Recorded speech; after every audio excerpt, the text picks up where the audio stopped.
teman-teman, salam sehat bagi kita semua. Selamat datang di podcast Learning Journal. Terlebih dahulu, perkenalkan nama saya Eripin Cioli Saragi AMD Cap. Saya angkatan ke-7, kelompok ke-4 nomor 38, peserta pelatihan dasar CPNS 2021 yang diselenggarakan oleh Badan Pengembangan Sumber Daya Manusia Pemerintah Provinsi Sumatera Utara dengan pengampu materi Bapak Insinyur Muhammad Syafril Harahap MSI.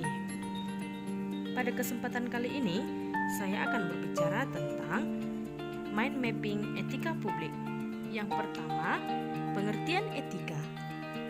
Pengertian etika secara umum adalah aturan atau norma atau kaidah ataupun tata cara yang biasa digunakan sebagai pedoman atau asas suatu individu dalam melaksanakan atau melakukan perbuatan atau tingkah laku.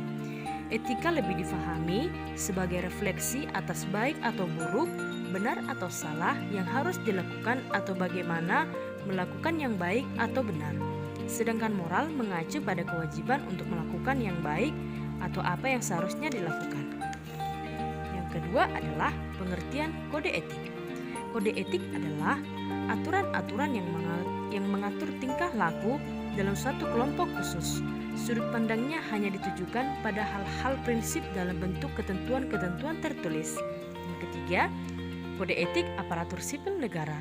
Berdasarkan Undang-Undang ASN, kode etik dan kode perilaku ASN yakni sebagai berikut. 1. Melaksanakan tugasnya dengan jujur, bertanggung jawab, dan berintegritas tinggi. Yang kedua, melaksanakan tugasnya dengan cermat dan disiplin. Yang ketiga, melayani dengan sikap hormat, sopan, dan tanpa tekanan. Yang keempat, melaksanakan tugasnya sesuai dengan peraturan perundangan yang berlaku. Yang kelima, melaksanakan tugasnya sesuai dengan perintah atasan atau pejabat yang berwenang sejauh tidak bertentangan dengan ketentuan peraturan perundang-undangan dan etika pemerintahan. Yang keenam, menjaga kerahasiaan yang menyangkut kebijakan negara. Yang ketujuh, menggunakan kekayaan dan barang milik negara secara bertanggung jawab, efektif, dan efisien. Yang kedelapan, menjaga agar tidak terjadi konflik kepentingan dalam melaksanakan tugasnya. Yang kesembilan, memberikan informasi secara benar dan tidak menyesatkan kepada pihak lain yang memerlukan informasi terkait kepentingan kedinasan. Yang kesepuluh, tidak menyalahgunakan informasi internal negara, tugas, status, kekuasaan, dan jabatannya untuk mendapatkan atau mencari keuntungan atau manfaat bagi diri sendiri atau untuk orang lain.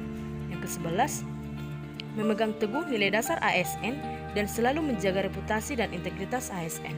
Yang ke-12, melaksanakan ketentuan peraturan perundang-undangan mengenai Yang keempat, nilai-nilai dasar etika publik. Nilai-nilai dasar etika publik sebagaimana tercantum dalam Undang-Undang ASN. Yang kelima, definisi dan lingkup etika publik. Ada 3 fokus utama dalam pelayanan publik, yakni 1. Pelayanan publik yang berkualitas dan relevan. Yang kedua, sisi dimensi reflektif. Etika publik berfungsi sebagai bantuan dalam menimbang pilihan secara kebijakan publik dan alat evaluasi. Yang ketiga, modalitas etika menjembatani antara norma moral dan tindakan faktual. Demikianlah, terima kasih. Semoga bermanfaat.